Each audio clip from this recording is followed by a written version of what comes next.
السلام علیکم ورحمۃ اللہ تعالی وبرکاتہ۔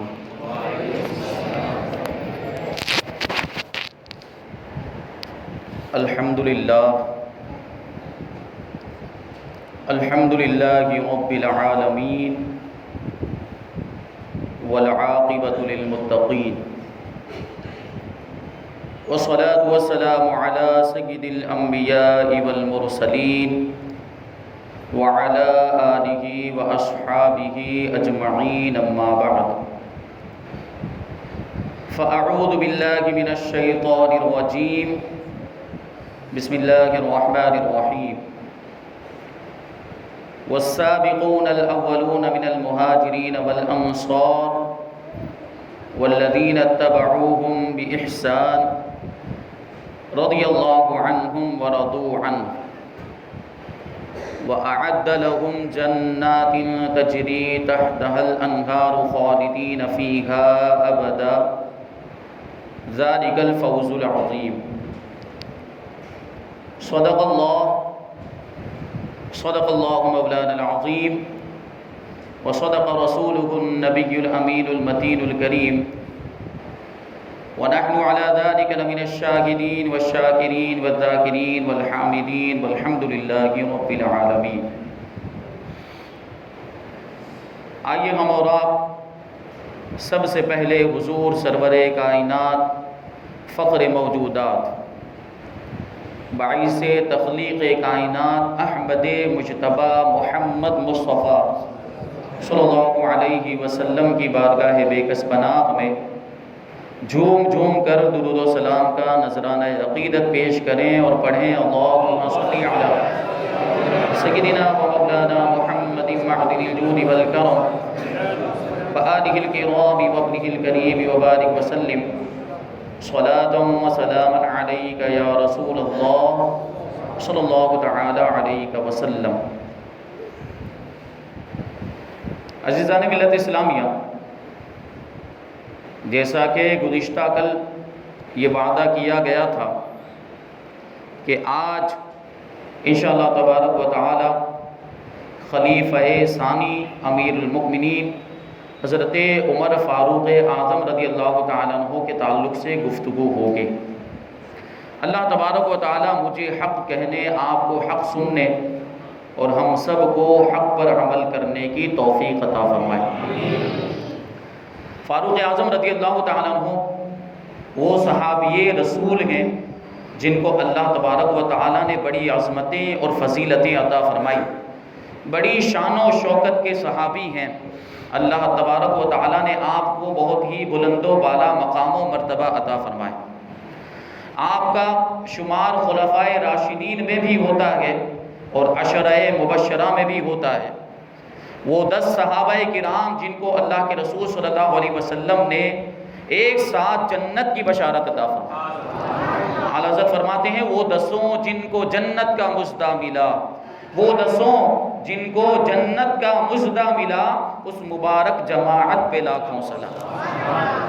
فاروق اعظم رضی اللہ تعالیٰ عنہ عشرہ مبشرہ میں بھی آپ کا شمار ہوتا ہے، اور آپ کی ولادت عام الفیل یعنی جو ہاتھی والا واقعہ پیش آیا تھا اس کے 13ویں سال مکہ مکرمہ کے اندر ہوئی، اور آپ ہجرت کے اسلام کے یعنی اعلان نبوت کے 6 سال آپ مشرف و اسلام ہوئے اور ایمان سے آپ جو ہے کہ مالا مال ہوئے۔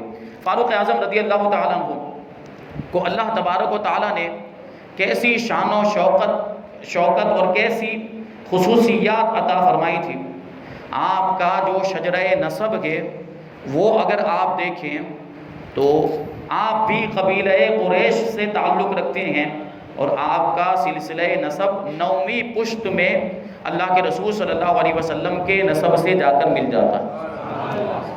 حضور کا شجرہ نسب میں نے کل سنایا تھا اللہ کے رسول صلی اللہ علیہ وسلم آپ صاحبزادے ہیں حضرت عبداللہ کے، اور حضرت عبداللہ صاحبزادے ہیں حضرت عبد المطلب کے، وہ صاحبزادے ہیں حضرت ہاشم کے، وہ صاحبزادے ہیں حضرت عبد مناف کے، وہ صاحبزادے ہیں حضرت قصی کے، وہ صاحبزادے ہیں حضرت کلاب کے، وہ صاحبزادے ہیں حضرت مرہ کے، وہ صاحبزادے ہیں حضرت کعب کے، وہ صاحبزادے ہیں حضرت لوئی کے، وہ صاحبزادے ہیں حضرت غالب کے، وہ صاحبزادے ہیں حضرت سیدنا فہر کے، اور وہ صاحبزادے ہیں حضرت سیدنا مالک علیہ رضی اللہ تعالیٰ۔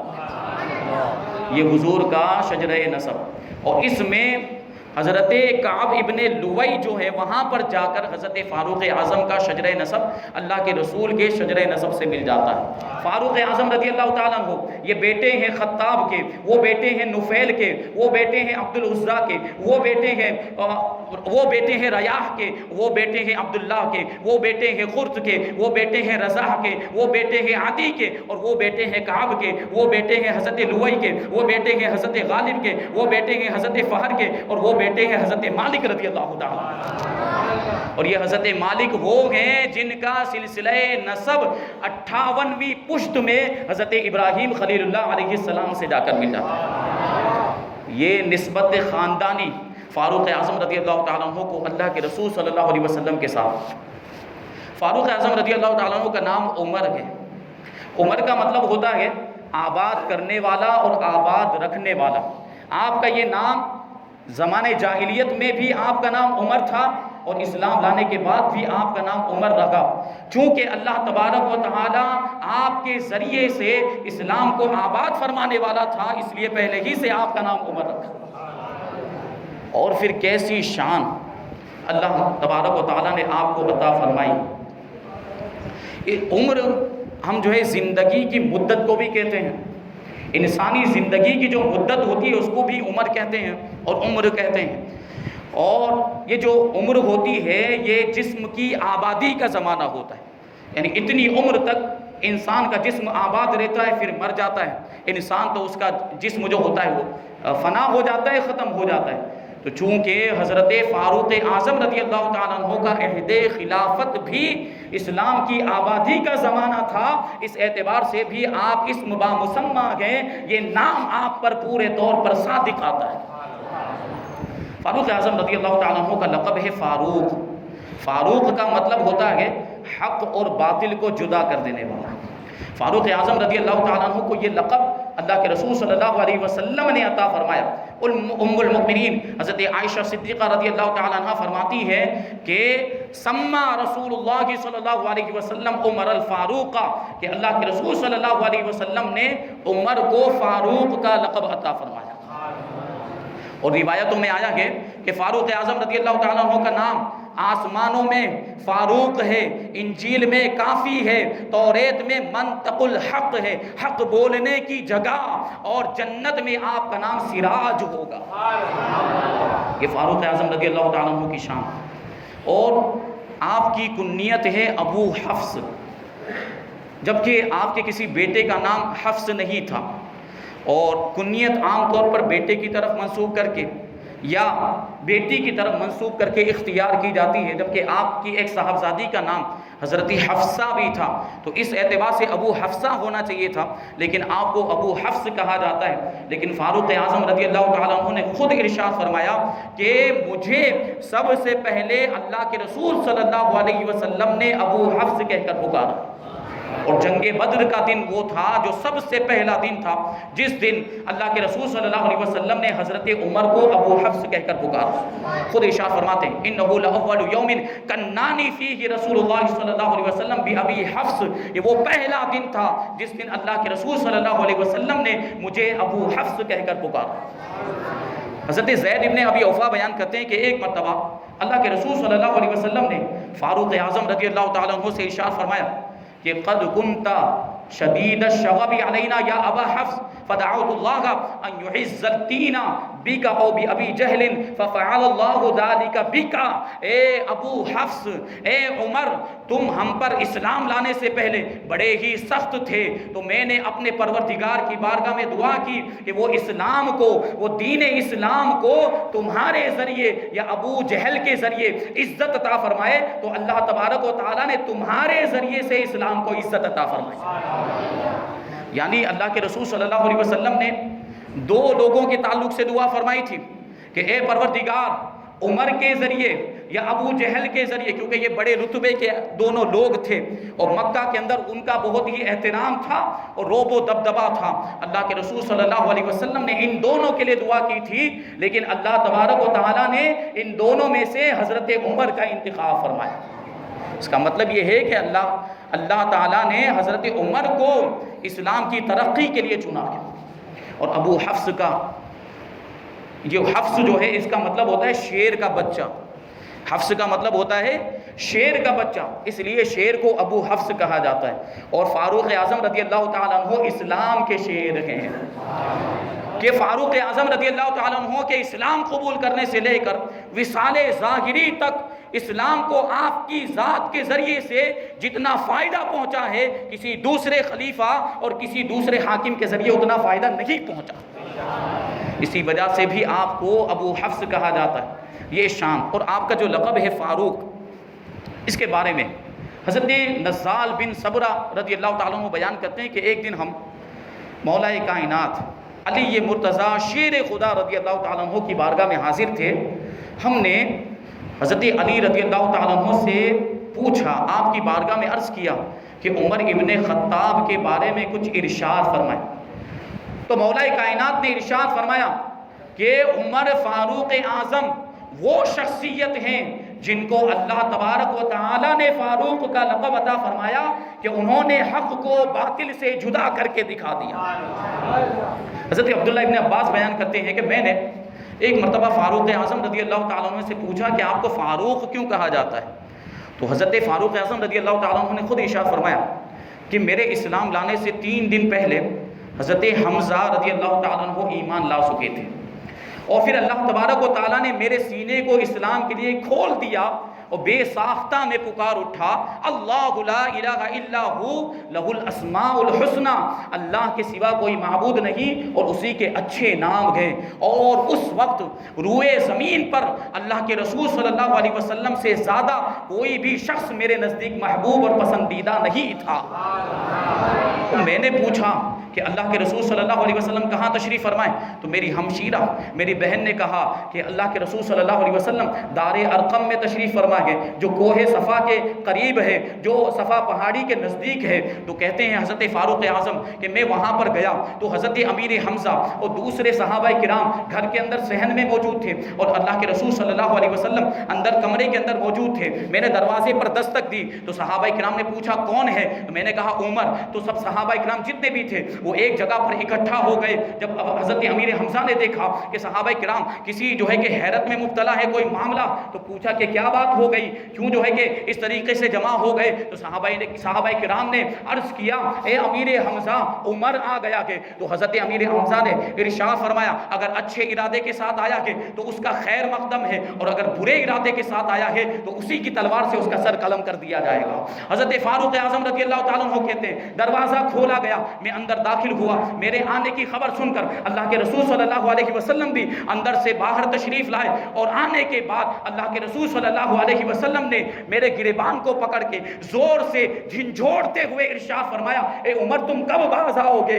اتنا فرمانا تھا میرے دل کی دنیا تبدیل ہو گئی، بے ساختہ میری زبان سے جاری ہو گیا اشہد ان لا الہ الا اللہ وحدہ لا شریک لہ واشہد ان محمدا عبدہ ورسولہ، میں گواہی دیتا ہوں کہ اللہ کے سوا کوئی معبود نہیں، وہ اکیلا ہے، اس کا کوئی شریک نہیں، اور میں گواہی دیتا ہوں کہ محمد صلی اللہ علیہ وسلم اس کے رسول اور اس کے بندے ہیں۔ میرا اسلام قبول کرنا تھا کہ وہاں جو صحابہ کرام موجود تھے انہوں نے اتنی بلند آواز سے نعرہ لگایا کہ اس نعرے کی آواز کعبۃ اللہ میں سنائی دی۔ پھر فاروق اعظم کہتے ہیں میں نے عرض کیا یا رسول اللہ کیا ہم زندگی اور موت میں حق پر نہیں ہیں؟ تو اللہ کے رسول صلی اللہ علیہ وسلم نے ارشاد فرمایا اللہ کی قسم تم زندگی میں بھی حق پر ہو اور مرنے کے بعد بھی حق پر ہو۔ تو حضرت فاروق اعظم عرض کرتے ہیں یا رسول اللہ اگر ہم حق پر ہیں تو پھر چھپ کر کیوں رہ رہے ہیں؟ پھر ہم چھپ کر کیوں رہ رہے ہیں؟ تو حضرت فاروق اعظم کہتے ہیں کہ اس رب کی قسم جس نے آپ کو رسول بنا کر بھیجا ہے، ہم ضرور باہر نکلیں گے اور کھلے عام اپنے رب کی عبادت کریں گے۔ پھر فاروق اعظم کہتے ہیں ہم اللہ کے رسول صلی اللہ علیہ وسلم کو نکلے، اس طریقے لے کر نکلے، اس طریقے سے قافلہ نکلا کہ یہ قافلہ 2 صفوں میں تھا، ایک صف آگے اور ایک صف پیچھے تھی، اور درمیان میں اللہ کے رسول صلی اللہ علیہ وسلم چل رہے تھے۔ پہلی صف کے اندر حضرت امیر حمزہ تھے اور دوسری صف کے اندر میں موجود تھا۔ اس منظر کو یاد کریں، وہ کیسا سہانا اور کتنا پیارا منظر ہوگا۔ 2 صفیں صحابہ کرام کی، 40 صحابہ کرام، 40 تعداد حضرت عمر کے ذریعے مکمل ہو چکی اور لے کر جا رہے ہیں اللہ کے رسول صلی اللہ علیہ وسلم کو جھرمٹ میں۔ حضرت عمر کہتے ہیں کہ اس وقت میرا معاملہ یہ تھا کہ مجھ پر آٹے کی طرح گرد و غبار لگا ہوا تھا۔ ہم اسی طریقے سے خانہ کعبہ کے اندر پہنچے اور وہاں کفار و مشرکین بیٹھے ہوئے تھے۔ انہوں نے ایک نظر مجھے دیکھا، ایک نظر امیر حمزہ کو دیکھا، ان پر ایسا خوف طاری ہوا کہ اس سے پہلے کبھی ان پر ایسا خوف طاری نہیں ہوا تھا، کسی میں کچھ کہنے کی طاقت ہی نہیں تھی۔ ہم سب نے خانہ کعبہ کے اندر علی الاعلان نماز بھی ادا کی ہے اور خانہ کعبہ کا طواف بھی کیا۔ اسی دن اللہ کے رسول صلی اللہ علیہ وسلم نے مجھے فاروق کا لقب عطا فرمایا کہ اے عمر، اللہ نے تمہارے ذریعے سے حق اور باطل کے درمیان جدائی فرما دی، حق کو باطل سے الگ فرما دیا۔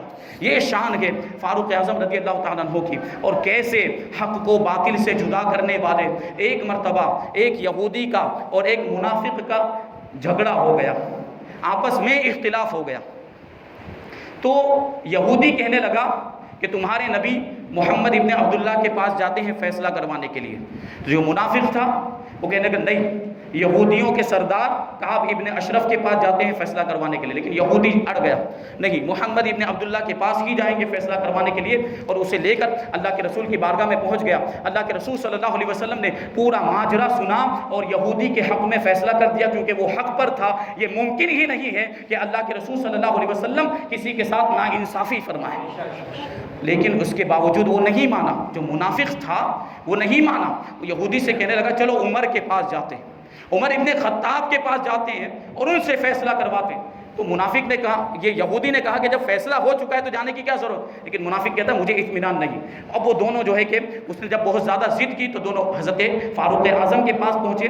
اب پورا ماجرا بیان کیا گیا، لیکن یہودی نے ساتھ میں یہ بھی بیان کر دیا کہ ہم اس سے پہلے اللہ کے رسول صلی اللہ علیہ وسلم کی بارگاہ میں جا کر آئے ہیں اور اللہ کے رسول نے میرے حق میں فیصلہ صادر فرما دیا۔ فاروق اعظم کہتے ہیں یہیں پر رکو، ابھی آتا ہوں، یہیں پر رکو، ابھی آتا ہوں۔ اندر گئے اور بے نیام تلوار لے کر آئے، منافق کی گردن کو تن سے جدا کر دیا اور ارشاد فرماتے ہیں ہاکذا اخذی بینا من لم یرضی بقضاء اللہ ورسولہ، ہم اسی طریقے سے ان لوگوں کا فیصلہ کر دیا کرتے ہیں جو اللہ اور رسول کے فیصلوں پر راضی نہیں ہوتے۔ یہ فاروق اعظم رضی اللہ تعالیٰ اس طریقے سے حق کو باطل سے جدا کر دیا اور ظاہر کر دیا کہ جس کو اللہ کے رسول کا فیصلہ پسند نہیں آیا، جو اللہ کے رسول کے فیصلے پر راضی نہیں ہے، وہ مسلمان کیسے ہو سکتا ہے؟ اسے زندہ رہنے کا ہی حق نہیں ہے، اس کی گردن مار دینی چاہیے۔ یہ فاروق اعظم رضی اللہ تعالیٰ عنہ کا عمل اور یہ شان تھی فاروق اعظم رضی اللہ تعالیٰ عنہ کی، اور یہ مقام و مرتبہ اللہ تبارک و تعالیٰ نے آپ کو عطا فرمایا۔ اور شان دیکھیں، آپ کو متمم الاربعین بھی کہا جاتا ہے، یعنی 40 کے عدد کو مکمل کرنے والے، کہ آپ سے پہلے 39 لوگ مسلمان ہو چکے تھے، لیکن جب آپ مسلمان ہوئے تو 40 کی تعداد مکمل ہو گئی۔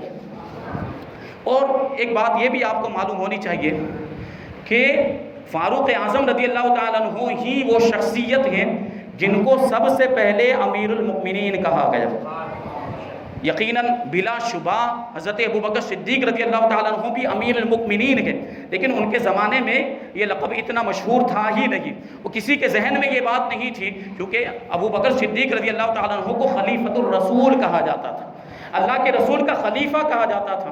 تو حضرت زبیر بیان کرتے ہیں کہ ایک مرتبہ ہم لوگ بیٹھے ہوئے تھے کہ فاروق اعظم رضی اللہ تعالیٰ عنہ نے ارشاد فرمایا کہ ابو بکر کو تو خلیفۃ الرسول کہا جاتا تھا، اللہ کے رسول کا خلیفہ کہا جاتا تھا، اور میں یہ نہیں کہہ سکتا، میں اپنے آپ کو اللہ کے رسول کا خلیفہ نہیں کہہ سکتا، کیونکہ میں اللہ کے رسول کا خلیفہ نہیں، میں تو ابو بکر کا خلیفہ ہوں۔ اور اگر خلیفۃ خلیفۃ الرسول کہا جائے یعنی اللہ کے رسول کے خلیفہ کا خلیفہ، تو یہ بات بہت لمبی ہو جائے گی اور یہ تو تھوڑا مختصر ہونا چاہیے۔ تو حضرت مغیرہ بن شعبہ جو وہاں پر موجود تھے، انہوں نے عرض کیا یا فاروق اعظم رضی اللہ تعالیٰ عنہ، دیکھیے آپ ہمارے امیر ہیں اور ہم مؤمنین ہیں، اور اس اعتبار سے دیکھیں تو آپ امیر المؤمنین ہو گئے، ایمان والوں کے امیر، تو اس کے بعد سے آپ کو امیر المؤمنین کہا جانے لگا۔ ایک اور روایت اس کے تعلق سے حضرت شفا رضی اللہ تعالیٰ عنہ سے، جو پہلے ہجرت کرنے والوں میں جن کا شمار ہوتا ہے، وہ بیان کرتی ہیں کہ فاروق اعظم رضی اللہ تعالیٰ عنہ نے عراق کے گورنر کو خط لکھا اور اس میں لکھا کہ میرے پاس 2 تندرست و توانا اور دانا سمجھدار عراقی لوگوں کو بھیجو جو وہاں کے حالات کے تعلق سے مجھے خبر دیں اور وہاں کے حالات سے مجھے آگاہ کریں۔ تو عراق کے گورنر نے حضرت لبید بن ربیعہ عامری اور حضرت عدی بن حاتم طائی، ان دونوں کو فاروق اعظم کی بارگاہ میں بھیجا۔ اب یہ دونوں مدینہ منورہ میں آئے، مسجد نبوی کے باہر ان دونوں نے اپنی سواریوں کو روکا، سواریاں بٹھائی اور مسجد نبوی میں اندر داخل ہوئے۔ اس وقت مسجد نبوی کے اندر حضرت عمرو بن عاص رضی اللہ تعالیٰ عنہ بھی موجود تھے۔ ان سے آنے کے بعد یہ دونوں کہنے لگے کہ امیر المؤمنین سے اندر آنے کی اجازت طلب کیجئے، اس سے پہلے آپ کو امیر المؤمنین نہیں کہا جاتا تھا۔ تو حضرت عمرو بن عاص کہتے ہیں کہ کتنا ہی اچھا نام تم نے تجویز کیا ہے، بہت ہی پیارا نام ہے، فاروق اعظم کے لیے امیر المؤمنین کا لقب یہ بہت ہی اچھا لقب ہے۔ حضرت عمرو بن عاص کہتے ہیں کہ میں اندر گیا اور اندر جانے کے بعد میں نے کہا یا امیر المؤمنین، تو فاروق اعظم کہتے ہیں یہ نام کہاں سے لے کر آئے؟ تو حضرت عمرو بن عاص کہتے ہیں کہ میں نے عرض کیا کہ 2 لوگ آئے ہیں عراق سے، لبید بن ربیعہ عامری اور عدی بن حاتم طائی، یہ دونوں آئے ہوئے ہیں، ان دونوں نے باہر سواریاں بچھائی اور اندر آنے کے بعد ان دونوں نے مجھ سے کہا کہ امیر المؤمنین سے اندر آنے کی اجازت طلب کیجئے۔ یہ جو نام ہے یہ ان دونوں نے تجویز کیا ہے۔ تو بیان کرنے والے بیان کرتے ہیں کہ فاروق اعظم رضی اللہ تعالیٰ عنہ اس سے پہلے جب خطوط لکھا کرتے تھے تو من خلیفت الرسول لکھا کرتے تھے، لیکن اس کے بعد من عمر امیر المؤمنین لکھنا شروع کر دیا۔ یہ لقب اگر کسی کو سب سے پہلے ملا ہے تو وہ فاروق اعظم رضی اللہ تعالیٰ عنہ کی ذات ہے۔ یہ شان اور یہ مقام و مرتبہ اللہ تبارک و تعالیٰ نے آپ کو وہ عظمت عطا فرمائی، اور اللہ نے آپ کو اسلام کو ترقی دینے کے لیے چن لیا تھا کہ آپ کے دور حکومت میں اسلام دور دور تک پھیل گیا، اسلامی حکومت دیگر ممالک تک بھی پہنچ گئی۔ اور فاروق اعظم رضی اللہ تعالیٰ عنہ کی شان دیکھیں کہ رعایا کا کتنا خیال رکھتے تھے، اور پھر راتوں کو اتنے بڑے بادشاہ ہونے کے باوجود سادہ لباس، غریبوں والا لباس پہن کر رعایا کی خبر گیری کرنے کے لیے نکل جاتے تھے۔ ایک مرتبہ اسی طریقے سے گشت کر رہے تھے، چکر لگا رہے تھے کہ دیکھا ایک خیمے کے اندر ایک بدوی مسلم موجود ہے، یعنی دیہاتی شخص ہے جو خیمے میں ہے، اور اس کی بیوی کو درد ذہ ہو رہا ہے، بچہ پیدا ہونے کے وقت جو درد ہوتا ہے وہ درد ہو رہا۔ فاروق اعظم رضی اللہ تعالیٰ عنہ نے جب دیکھا تو اپنی بیوی کو فوراً بلایا اور ارشاد فرمایا کہ ان کی مدد کرو۔ تو آپ کی جو بیوی، آپ کی زوجہ محترمہ نے ان کی مدد کی۔ جب بچہ پیدا ہو گیا تو انہوں نے اندر خیمے سے آواز دی امیر المؤمنین لڑکا پیدا ہوا ہے۔ ان لوگوں کو پہلے پتہ ہی نہیں تھا کہ یہ امیر المؤمنین ہے، اور جو یہاں بچہ جنانے کے لیے آئی ہے وہ امیر المؤمنین کی زوجہ محترمہ ہے۔ معذرت کرنے لگے یا امیر المؤمنین ہمیں تو معلوم ہی نہیں تھا، لیکن سادگی کا عالم یہ ہے کہ سادہ لباس پہن کر پہنچ جاتے تھے اور رعایا کی اس طریقے سے خبر گیری کیا کرتے تھے۔ ایسا ہی ایک واقعہ فاروق اعظم رضی اللہ تعالیٰ عنہ اپنے غلام اسلم کے ساتھ گشت کر رہے تھے، مدینہ منورہ سے باہر نکلے، آبادی سے باہر نکلے تو دور ایک خیمہ نظر آیا، اس میں آگ جل رہی تھی۔ قریب پہنچے تو وہ خیمہ نہیں تھا بلکہ ایک چھوٹی سی جھونپڑی تھی جس میں ایک خاتون جو ہے کہ چولہا جلا رہی تھی، اس پر ایک تپیلی جو ہے کہ اس نے رکھی ہوئی ہانڈی رکھی ہوئی تھی اور اس میں پانی ابل رہا تھا۔ قریب اس کے بچے بیٹھے ہوئے رو رہے تھے۔ فاروق اعظم رضی اللہ تعالیٰ عنہ نے قریب جا کر سلام کیا اور اس سے پوچھا کہ یہ بچے کیوں رو رہے ہیں؟ تو خاتون نے جواب دیا کہ بھوک کی وجہ سے رو رہے ہیں اور میرے پاس ان کو کھلانے کے لیے کچھ بھی نہیں ہے، میں غریب و ناتوا ہوں، امیر المؤمنین کو ہمارے حالات کی خبر بھی نہیں، امیر المؤمنین کو ہمارے حالات کے بارے میں جائزہ لینا چاہیے، ان کو خبر ہونی چاہیے۔ تو فاروق اعظم کہتے ہیں کہ ہو سکتا ہے امیر المؤمنین کو تمہاری حالت معلوم نہ ہو، تمہارے بارے میں خبر پہنچی ہی نہ ہو۔ تو وہ خاتون جو تھی وہ کہنے لگی کہ پھر وہ امیر المؤمنین کیسے ہیں؟ اگر وہ امیر المؤمنین ہے تو ان کو رعایا کی خبر گیری کرنی چاہیے، ان کو دیکھنا چاہیے کہ ہم کس حال میں ہیں۔ لیکن اس وقت فاروق اعظم رضی اللہ تعالیٰ عنہ نے ایک لفظ نہیں کہا، وہاں سے اٹھ گئے اور وہاں سے باہر تشریف لائے، اپنے غلام کو لے کر مدینہ منورہ کی آبادی میں داخل ہوئے اور ایک جو ہے اناج کے گودام کے پاس پہنچے اور اپنے غلام سے کہا کہ اس کا تالا کھولو۔ اس کا دروازہ کھولا گیا اور فاروق اعظم رضی اللہ تعالیٰ عنہ نے ارشاد فرمایا آٹے کی بوری لاؤ اور جو ہے کہ کھجور کی ایک بوری لے لو اور جو بھی کھانا پکانے کا ساز و سامان ہے اس کے جو بھی لوازمات ہیں وہ لے لو اور میرے کندھے پر لاد دو۔ آپ کا غلام کہتا ہے کہ آقا میرے ہوتے ہوئے آپ کیوں یہ سامان اٹھا کر لے جائیں گے؟ فاروق اعظم ارشاد فرماتے ہیں کہ آج تو تم میرا بوجھ اٹھا لو گے، لیکن کل قیامت کے دن جب کوئی جان کسی جان کا بوجھ نہیں اٹھائے گی، کیا اس دن بھی میرا بوجھ اٹھاؤ گے؟ غلام خاموش ہو گیا اور وہ بوجھ فاروق اعظم رضی اللہ تعالیٰ عنہ کی پیٹھ پر وہ سارا سامان رکھ دیا۔ اب فاروق اعظم دیکھیے امیر المؤمنین ہیں، اتنی عظیم سلطنت کے بادشاہ ہیں جس کی جو ہے کہ دور دور تک جو ہے کہ جس کا دائرہ وسیع ہو چکا۔ فاروق اعظم رضی اللہ تعالیٰ عنہ وہ ساز و سامان لے کر اس خاتون کے گھر پہنچے اور معاملہ دیکھیں کہ وہ خاتون سے کہتے ہیں کہ آٹے کی بوری کھولو، اس میں نمک ملاؤ کہ میں حریرہ بناؤں گا، اور پھر خود ہی چولہا بھی جلانے لگے اور چولہے پر کھانے کے سارے سامان ڈالے ہانڈی کے اندر اور خود ہی کھانا پکانا شروع کر دیا۔ یہ وقت کا امیر المؤمنین ہے، یہ وقت کا بادشاہ ہے جو رعایا کی ایسی خبر گیری کرتا، خود ہی کھانا پکانے لگے اور خود ہی چولہے کے اندر ہوا بھی پھونکنے لگے۔ معاملہ یہ تھا کہ چولہے کی جو دھول اور جو راکھ تھی وہ اڑ اڑ کر آپ کی داڑھی مبارک میں لگ رہی تھی۔ یہ فاروق اعظم کی شان، جب کھانا تیار ہو گیا تو خود ہی کھانے کو ٹھنڈا بھی کیا، بچوں کو اپنے قریب بٹھایا اور خود اپنے ہاتھوں سے بچوں کو فاروق اعظم نے کھانا بھی کھلایا ہے۔ یہ شان ہے فاروق اعظم کی۔ اور پھر کھانا کھلانے کے بعد جب بچے خوش ہو گئے تو ان کے ساتھ تھوڑی دیر تک کھیلے تاکہ ان کی خوشیوں میں مزید اضافہ ہو جائے۔ کھیلتے کھیلتے وہ بچے سو گئے تو وہ جو بچا ہوا کھانا تھا فاروق اعظم رضی اللہ تعالیٰ عنہ اس خاتون کے پاس چھوڑ کر اپنے غلام کے پاس آ گئے۔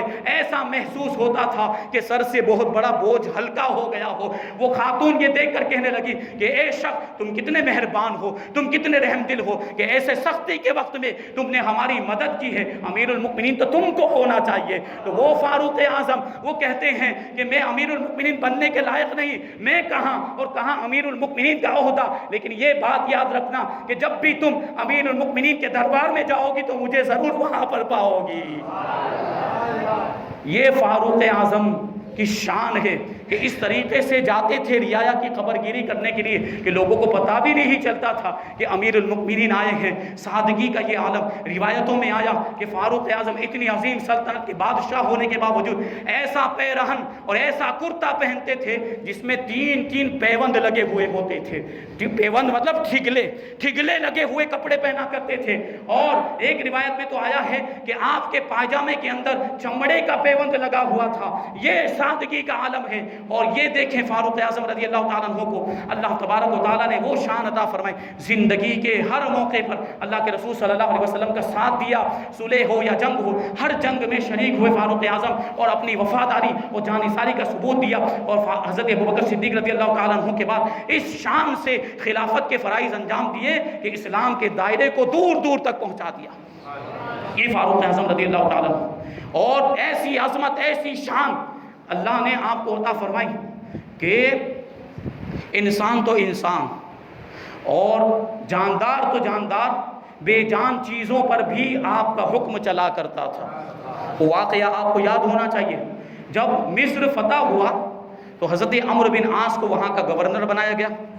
تو جب حضرت عمرو بن عاص رضی اللہ تعالیٰ عنہ مصر پہنچے تو وہاں کے لوگ حضرت عمرو بن عاص کے پاس آئے اور آ کر کہنے لگے کہ یہاں کا معاملہ یہ ہے کہ سال میں ایک مرتبہ اگر دریائے نیل کے اندر بلی نہ چڑھائی جائے، اگر کسی خوبصورت لڑکی کو سجا دھجا کے خوبصورت لباس پہنا کر دریائے نیل کے اندر نہ ڈالا جائے تو یہ دریا جاری نہیں ہوتا بلکہ خشک ہو جایا کرتا ہے۔ اور ابھی یہ 11واں مہینہ ہے اور یہ جو مہینہ ہے، اسی مہینے کی 11 تاریخ کو ہمیں یہ کام کرنا پڑتا ہے کہ ایک خوبصورت لڑکی کو اچھا لباس پہنا کر، خوبصورت لباس پہنا کر اور زیورات پہنا کر اسے ہمیں دریائے نیل کے اندر ڈالنا پڑتا ہے، ورنہ دریائے نیل خشک ہو جاتا ہے، وہ جاری نہیں ہوتا۔ حضرت عمرو بن عاص نے کہا خبردار، اس رسم پر عمل کرنے کی کوئی ضرورت نہیں، اس طرح کی بےہودہ رسموں کی اسلام ہرگز اجازت نہیں دیتا کہ یہ خودکشی کے قائم مقام ہے، اس طرح ایسی رسم ادا کرنا جائز ہی نہیں ہے، یہ حرام ہے۔ اب آپ نے منع کر دیا تو لوگوں نے وہ بلی نہیں چڑھائی، وہ بھیٹ نہیں چڑھائی، تو دریائے نیل کا معاملہ یہ تھا کہ وہ خشک ہونا شروع ہو گیا، پانی جو ہے اس کا نیچے جانے لگ گیا۔ اب لوگ مصر چھوڑ کر جانے لگ گئے، مصر کو وہاں سے ہجرت کرنے لگے کہ دریائے نیل ہی پر تو ہماری زندگی کا دار و مدار ہے، اگر یہی خشک ہو جائے گا تو ہم زندہ کیسے رہیں گے؟ لوگ مصر چھوڑ کر جانے لگے تو حضرت عمرو بن عاص نے حضرت فاروق اعظم کو خط لکھا کہ ایسے ایسے معاملات ہیں، یہاں پر یہ رسم جاری ہے کہ جب تک ایک خوبصورت لڑکی کی بلی نہیں چڑھائی جاتی یہ دریائے نیل جاری نہیں رہتا ہے۔ فاروق اعظم رضی اللہ تعالیٰ عنہ نے جوابی خط لکھا کہ اے عمرو، تم نے صحیح کیا جو ان کو اس رسم سے روک دیا گیا، اس رسم کی اسلام میں ہرگز اجازت نہیں ہے۔ اور فاروق اعظم نے لکھا کہ ساتھ ہی ساتھ میں نے ایک رقعہ بھی رکھا ہوا ہے، اس رقعے کو تم دریائے نیل کے اندر ڈال دینا۔ فاروق اعظم رضی اللہ تعالیٰ عنہ کا وہ رقعہ اور وہ چٹھی حضرت عمرو بن عاص نے کھول کر دیکھی تو اس میں لکھا ہوا تھا یہ خط عمر ابن خطاب کی جانب سے ہے جو اللہ کا بندہ ہے، اے دریائے نیل اگر تو خود ہی جاری ہوتا ہے تو ہمیں تیری کوئی ضرورت نہیں ہے، اور اگر تو اللہ کے حکم سے جاری ہوتا ہے تو اللہ کے نام سے جاری ہو جا۔ حضرت عمرو بن عاص رضی اللہ تعالیٰ عنہ نے جیسے ہی وہ خط دریائے نیل کے اندر ڈالا ہے، پانی ایسا جاری ہوا کہ کئی گز اوپر تک پہنچ گیا، پہلے جتنا ہوتا تھا اس سے بھی زیادہ اوپر تک پہنچ گیا۔ اور روایتوں میں آیا کہ جب سے فاروق اعظم کا وہ خط دریائے نیل کے اندر ڈالا گیا کہ آج تک دریائے نیل کبھی خشک نہیں ہوا، آج تک وہ جاری ہے۔ یہ فاروق اعظم کی شان اور آپ کا یہ روب و دبدبا، اور اللہ تبارک و تعالیٰ نے یہ مقام و مرتبہ آپ کو عطا فرمایا تھا۔ باتیں بہت زیادہ ہیں لیکن ابھی اور کچھ باتیں بھی بیان کرنی۔ فاروق اعظم رضی اللہ تعالیٰ عنہ اکثر دعا کیا کرتے تھے، اللہم ارزقنی شہادتاً فی سبیلک واجعل موتی فی بلد حبیبک۔ اے پروردگار، مجھے اپنی راہ میں شہادت عطا فرما اور اپنے حبیب کے شہر میں موت عطا فرما۔ یہ دعا ہمیں بھی کرتے رہنا چاہیے، بڑی بابرکت دعا ہے، بڑی پیاری دعا ہے۔ فاروق اعظم یہ دعا کیا کرتے تو لوگ تعجب کرتے کہ یہ کیسے ہو سکتا ہے، شہادت کی بھی دعا کر رہے ہیں اور پھر نبی کے شہر میں بھی مرنا چاہتے ہیں، اور جنگیں عام طور پر شہر کے باہر ہوتی ہیں، جنگ باہر ہوگی اور شہادت وہاں ہوگی تو پھر مدینے میں موت کیسے ہوئی؟ یہ جو ہے کہ لوگ تعجب کرتے تھے کہ یہ دعا کیسے جو ہے کہ فاروق اعظم کیوں ایسی دعا کرتے ہیں، ان کو تعجب اور حیرت ہوتی تھی۔ لیکن اللہ تبارک و تعالیٰ نے فاروق اعظم کی اس دعا کو بھی قبول فرمایا، شہادت کی موت بھی نصیب ہوئی اور مدینۃ الرسول کے اندر آپ کو دفن ہونا بھی نصیب ہوا۔ اس طریقے سے کہ حضرت مغیرہ کا ایک مجوسی غلام تھا، اس کا نام ابو لولو فیروز تھا۔ حضرت مغیرہ کا اور ان کے غلام کا جھگڑا ہو گیا تو حضرت مغیرہ اپنے غلام کو لے کر فاروق اعظم رضی اللہ تعالیٰ عنہ کے پاس آئے، پورا واقعہ بیان کیا، پورا ماجرا بیان کیا تو فاروق اعظم رضی اللہ تعالیٰ عنہ نے حضرت مغیرہ کے حق میں فیصلہ کر دیا کیونکہ وہ حق پر تھے، اور فاروق اعظم رضی اللہ تعالیٰ عنہ کا عدل و انصاف بہت ہی مشہور، لیکن وہ ناراض ہو گیا۔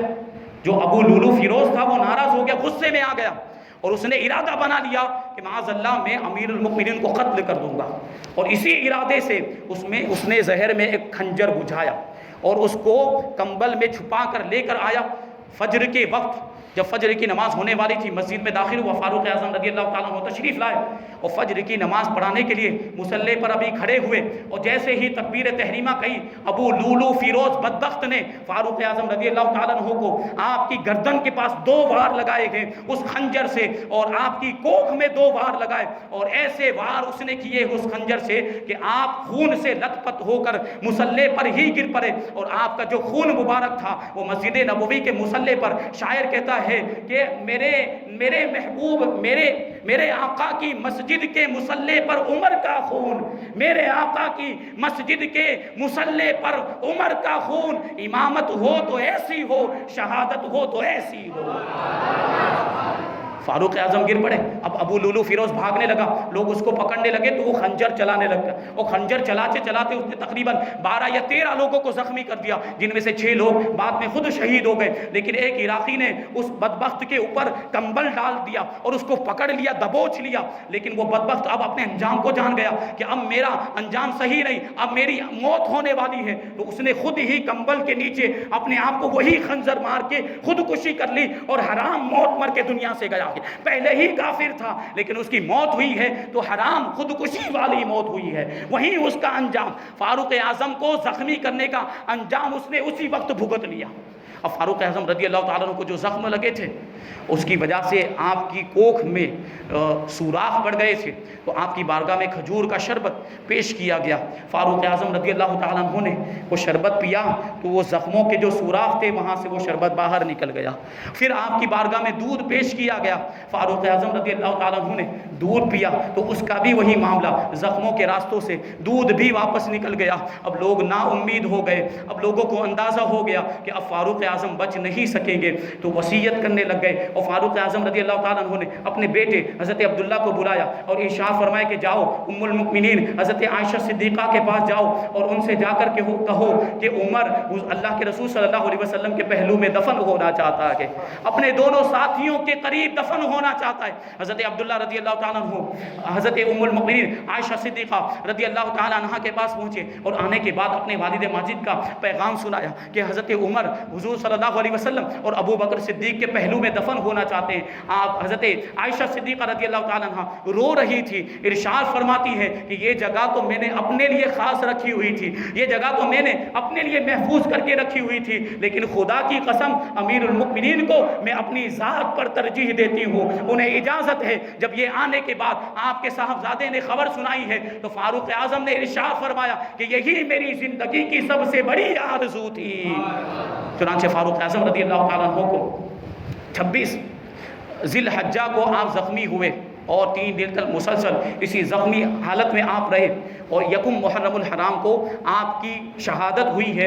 اور آپ نے جو مسند خلافت کو رونق بخشی ہے, 10 سال 6 مہینے 4 دن تک آپ خلیفہ رہے اور آپ کی شہادت ہوئی تو حضرت صہیب رومی رضی اللہ تعالیٰ عنہ آپ کی نماز جنازہ پڑھائی. حضرت عثمان, حضرت علی, حضرت عبد الرحمن ابن عوف اور حضرت سعد اور حضرت سعد, ان لوگوں نے آپ کو قبر میں اتارا. اللہ کے رسول صلی اللہ علیہ وسلم کے پہلو میں حضرت ابو بکر کا مزار ہے اور پھر ان کے پہلو میں حضرت فاروق اعظم رضی اللہ تعالیٰ عنہ کا مزار ہے. محبوب رب عرش ہیں اس سبز قبہ میں, محبوب رب عرش ہیں اس سبز قبہ میں, پہلو میں جلوہ گاہ عتیق و عمر کی ہے. یہ شان اور مقام و مرتبہ. اور فاروق اعظم رضی اللہ تعالیٰ عنہ کی رشتہ داری بھی اللہ کے رسول صلی اللہ علیہ وسلم کے ساتھ تھی اور اہل بیت کے ساتھ بھی آپ کی رشتہ داری تھی. جلدی عرض کر دوں, فاروق اعظم رضی اللہ تعالیٰ عنہ کی ایک صاحبزادی حضرت حفصہ رضی اللہ تعالیٰ عنہ کا نکاح فاروق اعظم نے اللہ کے رسول صلی اللہ علیہ وسلم کے ساتھ فرمایا تھا. اس اعتبار سے اللہ کے رسول صلی اللہ علیہ وسلم آپ کے داماد ہوتے ہیں اور اللہ کے رسول صلی اللہ علیہ وسلم نے ارشاد فرمایا کہ قیامت کے دن سارے نسبی اور سسرالی رشتے ختم ہو جائیں گے لیکن میرے یہ دونوں رشتے اس دن بھی باقی رہیں گے. سسرالی رشتہ ہوا کہ نہیں, آپ یعنی فاروق اعظم رضی اللہ تعالیٰ عنہ اللہ کے رسول صلی اللہ علیہ وسلم کے سسر ہوئے, پھر آپ دونوں بھی ہم زلف ہیں. جیسے ابو بکر صدیق اور حضور ہم زلف, ایسے ہی فاروق اعظم بھی اور حضور ہم زلف تھے. اللہ کے رسول صلی اللہ علیہ وسلم کی ایک زوجہ حضرت ام سلمہ بنت ابو امیہ, یہ اور فاروق اعظم رضی اللہ تعالیٰ عنہ کی زوجہ حضرت قریبہ بنت ابو امیہ, یہ دونوں آپس میں بہنیں تھیں. اور وہ 2 لوگ جن کے نکاح میں 2 بہنیں ہو وہ آپس میں ہم زلف یعنی ساڑو بھائی ہوا کرتے ہیں. یہ رشتہ اللہ کے رسول سے. پھر حضرت مولا کائنات علی مرتضیٰ رضی اللہ تعالیٰ عنہ نے اپنی ایک صاحبزادی حضرت سیدہ ام کلثوم رضی اللہ تعالیٰ عنہ کا نکاح فاروق اعظم سے کیا تھا. اور اس اعتبار سے آپ فاروق اعظم رضی اللہ تعالیٰ عنہ حضرت علی کے داماد ہوئے. اور آپ اس اعتبار سے دیکھیں تو حضرت فاروق اعظم رضی اللہ تعالیٰ عنہ حضرت خاتون جنت رضی اللہ تعالیٰ عنہ کے بھی داماد ہوئے, کیونکہ آپ کی ہی بیٹی تھی, آپ کی صاحبزادی تھی جو حضرت فاروق اعظم رضی اللہ تعالیٰ عنہ کے نکاح میں دی گئی تھی. اس اعتبار سے دیکھیں تو آپ امام زین العابدین کے پھوپھا ہوتے ہیں اور امام محمد باقر کے دادا ہوتے ہیں اور امام جعفر صادق رضی اللہ تعالیٰ عنہ کے پردادا ہوتے ہیں. یہ رشتہ داری ہے اہل بیت سے۔ یہ فاروق اعظم رضی اللہ تعالیٰ عنہ کے حالات، ابھی بہت ساری باتیں بیان کی جاتی لیکن وقت کم ہے اور ابھی کچھ اور باتیں ہمیں عرض کرنی ہے انشاءاللہ تبارک و تعالیٰ۔ آج کی مناسبت سے ہم حضرت بابا فرید گنج شکر رضی اللہ تعالیٰ عنہ کا بھی تذکرہ کریں۔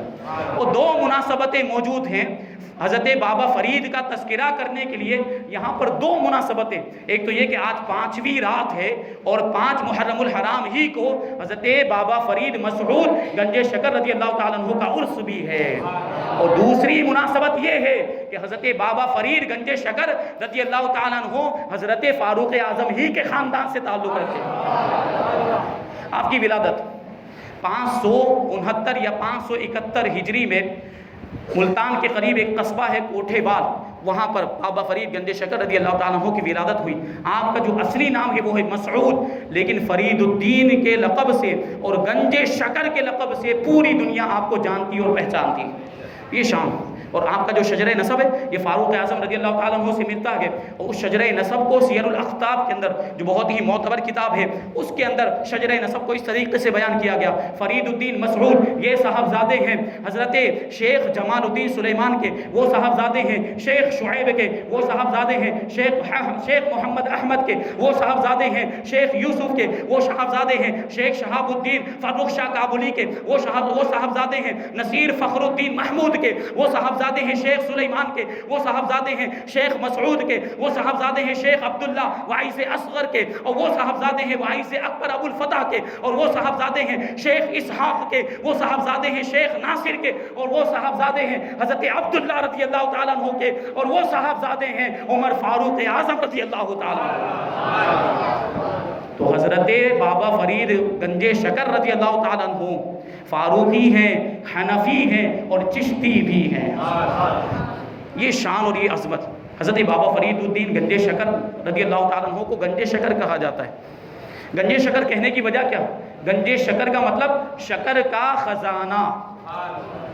اس کی ایک وجہ تو یہ ہے کہ جب آپ چھوٹے تھے بچپن میں، تو بچپن میں ہوتا ہے نا کہ ہم کسی بھی چیز کی تربیت کرنے کے لیے کوئی لالچ دیتے ہیں بچوں کو، کوئی کام کروانے کے لیے یا کوئی ہمارا مطلب نکلوانے کے لیے ہم بچوں کو کسی چیز کی لالچ دیتے ہیں، لیکن وہ ماں کیسی ماں تھی جو تربیت کر رہی ہے تو کس کے لیے کر رہی؟ نماز کے لیے۔ آپ کی والدہ ماجدہ نے بچپن میں آپ سے ارشاد فرمایا کہ فرید تم نماز ادا کرو، کیونکہ جو نماز پڑھتا ہے اللہ اس سے راضی ہو جاتا ہے اور اس کو انعامات سے نوازتا ہے۔ اگر تم نماز پڑھو گے تو اللہ تبارک و تعالیٰ تمہیں شکر عطا فرمائے گا۔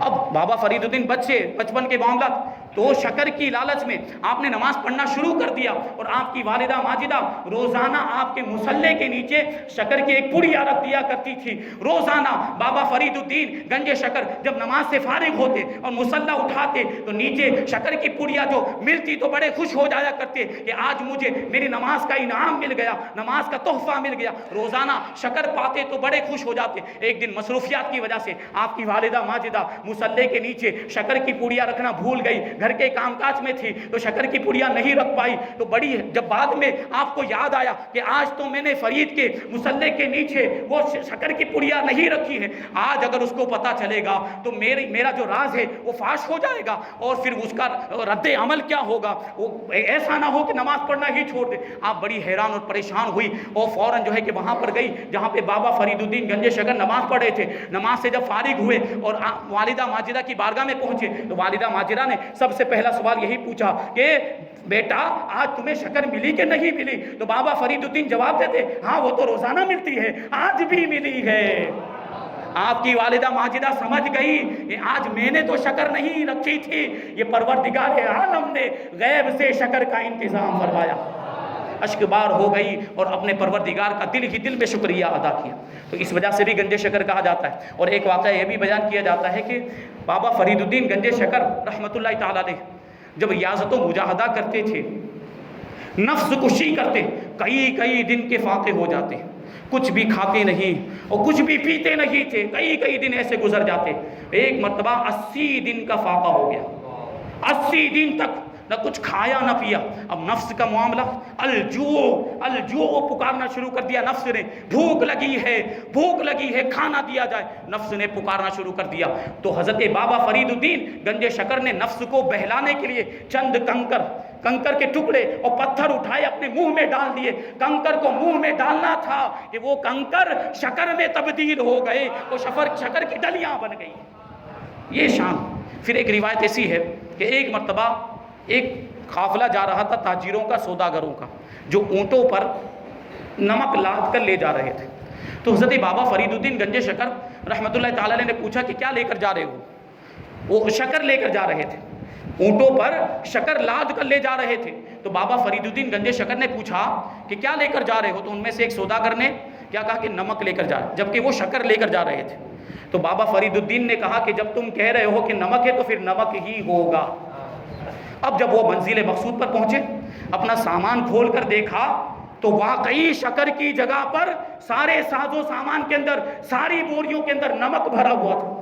اب ان کو پچھتاوا ہوا کہ ہم نے ایک بزرگ سے پنگا لے لیا ہے, اور پھر فوراً وہاں سے الٹے پاؤں لوٹے بابا فرید الدین گنج شکر کی بارگاہ میں معافی مانگنے لگے. حضور ہم سے غلطی ہو گئی, ہمیں معاف فرما دیجئے, ہم شکر لے کر جا رہے تھے لیکن ہم نے نمک کہا تو وہ پوری شکر نمک میں تبدیل ہو چکی, حقیقت میں اس میں شکر ہی تھی. بابا فرید الدین نے ارشاد فرمایا جب تم کہہ رہے ہو تو پھر شکر ہی ہوگی, جب دوبارہ دیکھا ہے تو سارا نمک شکر میں تبدیل ہو چکا تھا.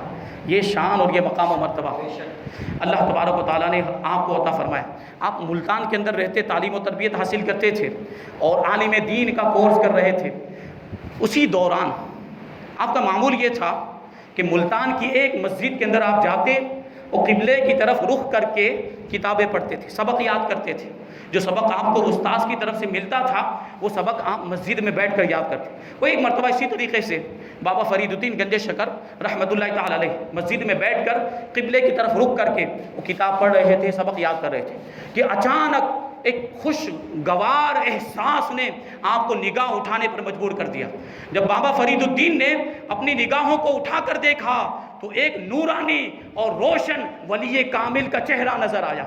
حضرت خواجہ قطب الدین بختیار کاکی رحمۃ اللہ تعالی علیہ اسی مسجد میں تشریف لائے جس مسجد میں بابا فرید الدین اپنی کتابوں کا مطالعہ کیا کرتے تھے, سبق یاد کیا کرتے تھے. جب آپ نے ان کے نورانی چہرے کو دیکھا, حضرت خواجہ قطب الدین بختیار کاکی تحیت المسجد نماز پڑھنے کے لیے کھڑے ہو گئے, لیکن معاملہ یہ تھا کہ ولی کامل کی نگاہوں کی تاثیر حضرت بابا فرید الدین گنج شکر قریب گئے اور دو زانوں ادب سے بیٹھ گئے قریب میں اور نماز سے فارغ ہونے کا انتظار کرنے لگے. جب خواجہ قطب الدین بختیار کاکی رحمۃ اللہ تعالی علیہ نماز سے فارغ ہوئے تو آپ کی طرف دیکھ کر ارشاد فرماتے بیٹا کیا پڑھ رہے ہو؟ بابا فرید الدین عرض کرتے ہیں کہ فقہ کی کتاب النافع پڑھ رہا ہوں, اور النافع کا مطلب ہوتا ہے نفع دینے والی, فائدہ دینے والی. خواجہ قطب الدین بختیار کاکی ارشاد فرماتے ہیں کیا یہ کتاب تمہیں نفع دے گی, کیا یہ کتاب تمہیں فائدہ دے گی, کیونکہ اس کا نام ہی نافع ہے. تو بابا فرید الدین بڑا ہی ادب والا جواب دیتے ہیں, عرض کرتے ہیں اگر آپ کی نظر ہو گئی تو ضرور فائدہ دے گی, اگر آپ کی نظر ہو گئی تو ضرور. یہ جواب بہت پسند آیا اور شفقت فرماتے ہوئے, مہربانی کرتے ہوئے اپنے مریدوں میں شامل کر لیا. اب خواجہ قطب الدین بختیار کاکی ملتان سے جب دہلی واپس جانے لگے تو بابا فرید الدین بھی آپ کے ساتھ چلنے لگے پیچھے پیچھے, میں بھی آپ کے ساتھ آؤں گا. لیکن خواجہ قطب الدین بختیار کاکی نے ارشاد فرمایا کہ نہیں, ابھی میرے ساتھ آنے کی ضرورت نہیں, ابھی خوب علم دین حاصل کرو یہاں تک کہ عالم کامل بن جاؤ, کیونکہ بے علم ظاہر شیطان کا مسخرہ ہوتا ہے, وہ شیطان کا کھلونا ہوتا ہے. بے علم جو عبادت کرتا ہے شیطان اس کو جس طرح چاہے بہکاتا ہے اور جس طرح چاہے جو ہے کہ اس کو گمراہ کر دیتا ہے. اس لیے علم حاصل کرو پھر عبادت کرو, تو علم کی رہنمائی ہوگی تو عبادت میں نکھار آئے گا, اللہ تبارک و تعالیٰ اس کی برکت عطا فرمائے گا.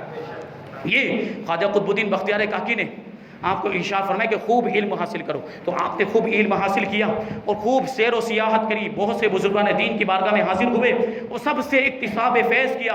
ہر جگہ سے علوم حاصل کرنے کے بعد پھر اپنے پیر و مرشد حضرت خواجہ قطب الدین بختیار کاکی کی بارگاہ میں دہلی میں حاضر ہو گئے اور اپنے پیر و مرشد کی ہدایات کے مطابق ریاضت و مجاہدہ میں مشغول ہو گئے. اور ایک وقت ایسا آیا کہ حضرت خواجہ قطب الدین بختیار کاکی کے پیر و مرشد سلطان الہند خواجہ خواجگاں خواجہ غریب نواز رضی اللہ تعالیٰ وہ دہلی میں تشریف لائے.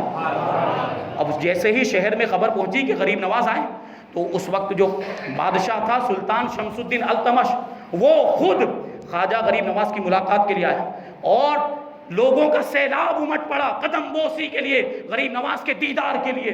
سب ملاقاتی آنے لگے، ملاقات کر کے جانے لگے، چہرے کا دیدار کرنے لگے۔ جب سب لوگ چلے گئے تو غریب نواز رضی اللہ تعالیٰ عنہ نے خواجہ قطب الدین بختیار کاکی سے کہا کہ تم اپنے مرید فرید الدین کا تذکرہ کرتے تھے، وہ کہاں ہے؟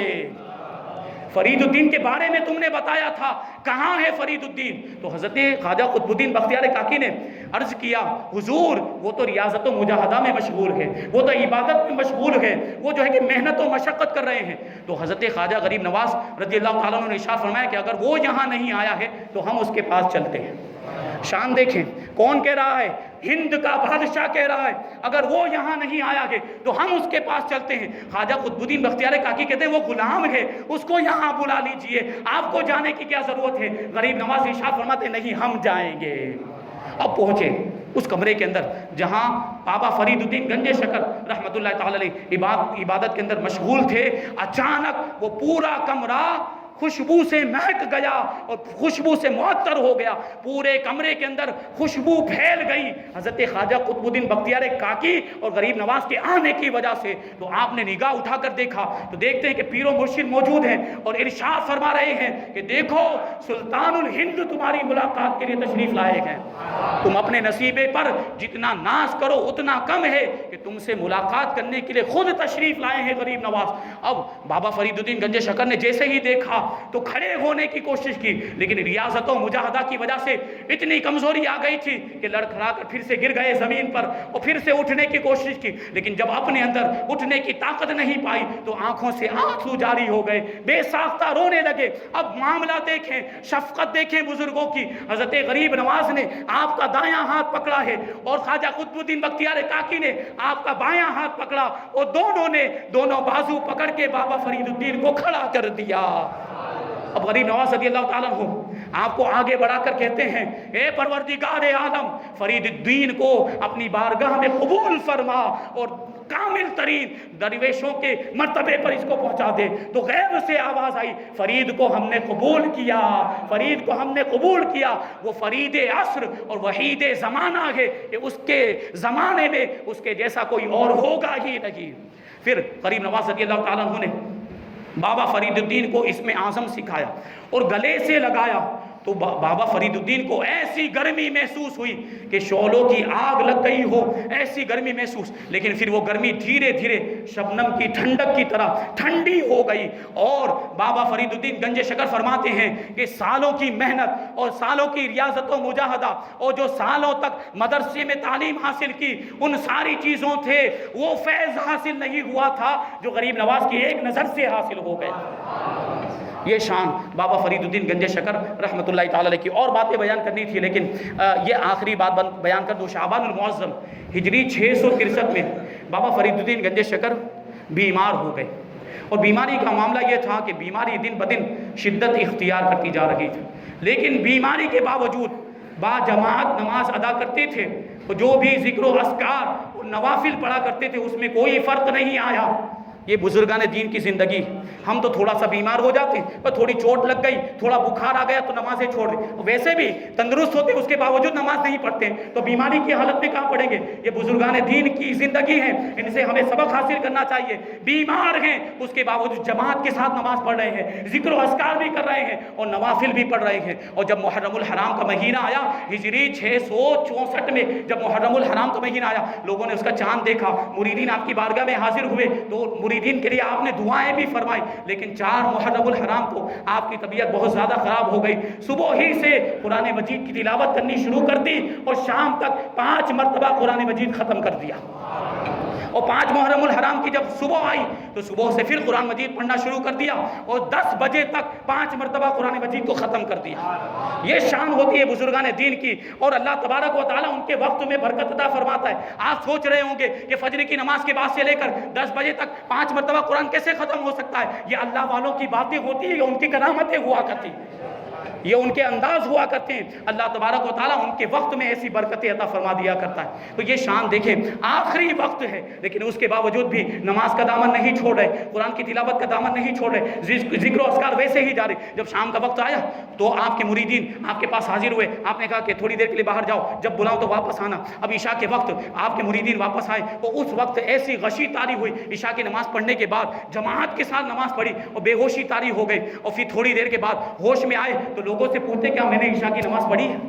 کیا میں نے عشاء کی نماز پڑھی؟ لوگوں نے کہا حضور پڑھ چکے ہیں، وہ بھی جماعت کے ساتھ پڑھ چکے ہیں۔ تو بابا فرید الدین ارشاد فرماتے ہیں دوبارہ پڑھنا چاہتا ہوں، دوبارہ پڑھنا چاہتا ہوں۔ دوبارہ وضو کیا اور دوبارہ عشاء کی نماز ادا کی، پھر بے ہوشی طاری ہو گئی، پھر ہوش میں آئے تو پھر پوچھتے ہیں کیا میں نے عشاء کی نماز پڑھی؟ مریدین نے کہا کہ ہاں حضور پڑھ چکے ہیں۔ یہ بزرگوں کا معاملہ، نماز سے محبت دیکھیں، ایک غشی طاری ہو جاتی ہے، بے ہوشی طاری ہو جاتی ہے، لیکن اس کے باوجود نماز یاد رہتی ہے، کیونکہ نماز یہی ہے جو بندے کو خدا سے قریب کر دیتی ہے۔ تیسری مرتبہ بھی عشاء کی نماز ادا کی، اور پھر اب 2 رکعت نفل ادا کرنے کے لیے عشاء کی نماز سے فارغ ہونے کے بعد 2 رکعت نفل ادا کرنے کے لیے کھڑے ہوئے۔ پہلی رکعت کے سجدے میں گئے تھے، یا حیو یا قیوم کہتے ہوئے آپ کی روح قفس عنصری سے پرواز کر گئی، نماز کی حالت میں، سجدے کی حالت میں وصال ہو رہا، اور اس وقت لوگوں نے ایک آواز سنی کہ یہ زمین پر اللہ کی امانت تھی، اب یہ امانت اللہ کے حوالے ہو گئی ہے۔ تو 5 محرم الحرام کو آپ کا وصال ہوا اور پاک وطن میں آپ کو دفن کیا گیا، اور معاملہ یہ تھا کہ آپ کی وفات کی خبر جیسے ہی پہنچی تو اتنے لوگ، اتنی تعداد میں لوگ جمع ہو گئے کہ اب وہاں پر شہر کے اندر نماز جنازہ پڑھنا ممکن ہی نہیں تھا، اس لیے شہر کے باہر نماز جنازہ ادا کی گئی۔ پھر آپ کے جسد خاکی کو پاک وطن میں لایا گیا اور وہاں پر دفن کیا گیا، جہاں پر آج آپ کا مزار پاک موجود ہے۔ یہ بابا فرید الدین گنج شکر، اور ان کے تعلق سے بھی بہت سی باتیں ہیں، انشاءاللہ تبارک و تعالیٰ پھر کبھی موقع ملا تو بیان کی جائے گی۔ اللہ تبارک و تعالیٰ ہم سب کو اولیاء کرام اور صحابہ کرام کے نقش قدم پر چلنے کی توفیق عطا فرمائے، اور جو کچھ بھی بیان ہوا اس پر ہم سب کو عمل کرنے کی توفیق عطا فرمائے۔ وما علینا الا البلاغ۔ السلام علیکم۔